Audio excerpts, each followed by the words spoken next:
பகவான் ரமணர் 5 செய்யுள்கள் ஞானிகளுடைய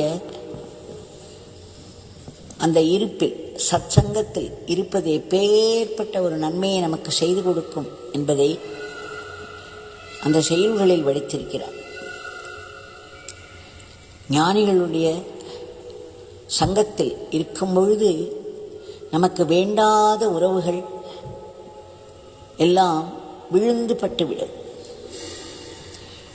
ஏனென்றால் நாம் நம்மை புகழ்பவர்களிடம், நம்மை பற்றி நன்றாக பேசுபவர்களிடம் அல்லது நமக்கு உதவி செய்பவர்களிடம்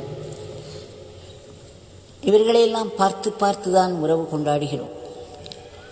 எவ்வளவு நல்லவர்களாக இருந்தாலும் ஏதேனும் ஒன்று நம்மை பற்றி குறைவாகவோ அல்லது குற்றமாகவோ சொல்லிவிட்டால்